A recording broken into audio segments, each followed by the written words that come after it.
हिंदी प्रेमी YouTube channel में आप सभी का हार्दिक स्वागत अभिनंदन। आज के इस कड़ी में हम सभी प्रेमचंद युगीन हिंदी कहानियों के बारे में जानने वाले हैं। विगत कड़ी में हम सभी प्रेमचंद पूर्व हिंदी कहानियों के बारे में जाने। आज हम सभी प्रेमचंद युगीन कहानियों के बारे में जानते हैं। प्रेमचंद युगीन कहानियों के बारे में जानने के पहले प्रेमचंद जी के बारे में जानना होगा। प्रेमचंद जी युग प्रवर्तक कहानीकार के रूप में माने जाते हैं, क्योंकि इन्होंने लगभग 300 कहानियों को लिखा है और एक लंबी लकीर के रूप में खींचा है, जिसको पार करना आज के कहानीकारों के लिए एक बड़ी चुनौती के रूप में है। आइए हम जानते हैं। प्रेमचंद पहले नवाब राय के नाम से उर्दू में लिखा करते थे और इनका पहला कहानी संग्रह के रूप में सेजे वतन के रूप में 1907 में प्रकाशित हुआ था। भारतीय स्वतंत्रता से संबंधित कहानी होने के कारण अंग्रेजों ने इसे जब्त कर लिया था। इसके पश्चात प्रेमचंद के नाम से इन्होंने कहानी लिखना प्रारंभ किया। सर्वप्रथम इनकी कहानी पंच परमेश्वर 1916 में प्रकाशित हुआ और अंतिम कफन के रूप में 1936 में प्रकाशित हुआ। और इनकी जो कहानी का जो संग्रह है वह मानसरोवर में 8 खंडों में प्रकाशित हुआ है। लगभग 300 कहानियों का ये संग्रह है 8 खंडों में मानसरोवर में। प्रेमचंद की कहानियों का जो विषय वैविध्य दिखाई पड़ता है उसमें और किसी कहानीकार के जीवन में इतने व्यापक फलक के रूप में नहीं मिल पाया है। आइए हम जानते हैं कि अपनी कहानियों में जो विशेषता इन्होंने जो रखा है वह परिवेश, अपने परिवेश के साथ साथ आसपास के जीवन से जुड़ी हुई समस्याएं। अधिकांश कहानियों में ग्रामीण जीवन से लिया गया विषय वस्तु है और कहानियां कस्बे की जिंदगी, स्कूल कॉलेजों की जिंदगी से जुड़े हुए हैं। और इनके कहानियों में पात्र भी लगभग हर वर्ग, हर धर्म, हर जाति, कोई हिंदू है, कोई मुसलमान है, कोई किसान है तो कोई विद्यार्थी है। तो इस तरह से इन्होंने पात्रों का चयन किया है, नामकरण किया है। और ऐसे ही इन्होंने अपने कहानियों में विविध समस्याओं को भी उठाया है, जैसे जमींदारों के द्वारा शोषण, किसानों का शोषण हो या सूदखोरी की समस्या हो और सूदखोरी के शोषण में पिसते हुए ग्रामीण जनता, या छुआछूत की समस्या, रूढ़िवादिता, अंधविश्वास, संयुक्त परिवार की समस्या, भ्रष्टाचार की समस्या, व्यक्तिगत जीवन की समस्याएं।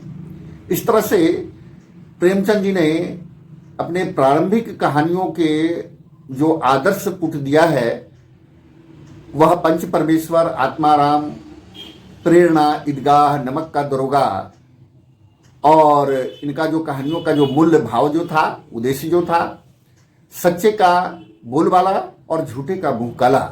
जबकि परिवर्तित कहानियों में जैसे पूस की रात, कफन तक आते आते उनका दृष्टिकोण परिवर्तित हो गया और ये अब यथार्थ से जुड़ गए। स्पष्ट है कि पहले इनकी जो कहानियां थी वह आदर्शवादी, लेकिन बाद में यथार्थवादी कहानियां बन गई।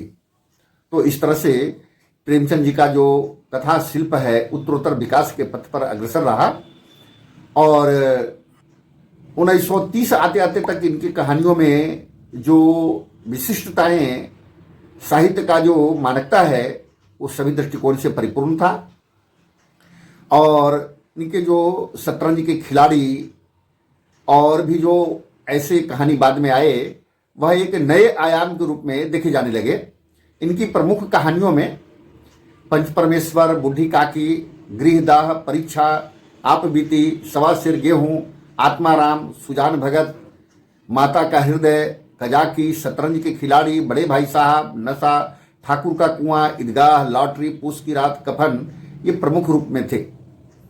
और इनके जो समकालीन कहानीकार थे उनमें पंडित विश्वंभर नाथ शर्मा कौशिक, सुदर्शन, जयशंकर प्रसाद, चतुर्सेन शास्त्री, राधा कृष्णदास, पांडे बेचन शर्मा उग्र, भगवती प्रसाद वाजपेयी, जैनेन्द्र यज्ञ, इलाचंद्र जोशी, जसपाल ये प्रमुख समकालीन कवि थे, कहानीकार थे। तो इस तरह से हम देखते हैं कि इनके जो समकालीन कवि भी थे, कहानीकार थे, उनके कहानियों के बारे में थोड़ा जानते हैं। जैसे कौशिक जी की जो प्रथम कहानी थी रक्षाबंधन, जो 1912 में प्रकाशित हुई थी, और इन्होंने भी लगभग 200 कहानियां लिखी है। और इनके जो प्रमुख कहानी है गल्प मंदिर, चित्रशाला, प्रेम प्रतिभा, मणिमाला, कलोल, और ऐसे ही इनके और भी जो जुड़े हुए प्रमुख कहानी था दहेज प्रथा से संबंधित, बाल विवाह से संबंधित, अंधविश्वास से संबंधित, ताई, रक्षाबंधन, विधवा, कर्तव्य बल, विद्रोही, पतित पावन, ये कुछ प्रमुख कहानियां थी इनकी। और ऐसे ही सुदर्शन जी की जो कहानियां हैं, इसमें सुदर्शन सुधा, सुदर्शन सुमन, पुष्पलता, सुप्रभात, तीर्थयात्रा, गल्प मंजरी, परिवर्तन, पनघट, ये प्रमुख इनकी कुछ कहानियां थी। और भी कुछ चर्चित कहानियां थी, जैसे हार की जीत, कवि की स्त्री, प्रेम तरु, दो मित्र, एथेंस का सत्यार्थी, पत्थरों का सौदागर, कमल की बेटी, यह सुधारवादी दृष्टिकोण से और अंतर्द्वंद की प्रधानता के साथ में ये कहानियां थी। और ऐसे ही जयशंकर प्रसाद की जो प्रमुख कहानियां थी, उसमें छाया, प्रतिध्वनि, आकाशदीप, आंधी और इंद्रजाल, कुल इन्होंने 59 कहानियां लिखी थी। इसमें ये कुछ प्रमुख कहानियों में और भी, जैसे पुरस्कार, इंद्रजाल, आकाशदीप, ममता, मधुआ, देवरथ, बेड़ी, प्रतिध्वनि, आंधी, सलवती, ये प्रमुख इनकी कहानियां थी। ऐसे ही आचार्य चतुर्सेन शास्त्री का जो प्रमुख कहानियां हैं, उनमें अम्बपालिका, भिक्षुराज, सिंहगढ़, विजय, अन्नाधाय, रूठी रानी, दे खुदा की राह पर, इस तरह से इनके भी कुछ प्रमुख कहानियां हैं। तो इस तरह से उस समय का जो परंपरा के रूप में, एक तरह से बड़ी लकीर के रूप में जो मुंशी प्रेमचंद जी ने खींचा था, उस समय के जो समकालीन कहानीकार थे उन पर भी उसका प्रभाव था। तो आज के लिए इतना ही। आगे की कड़ी में हम सभी प्रेमचंदोत्तर कहानियों के बारे में जानेंगे।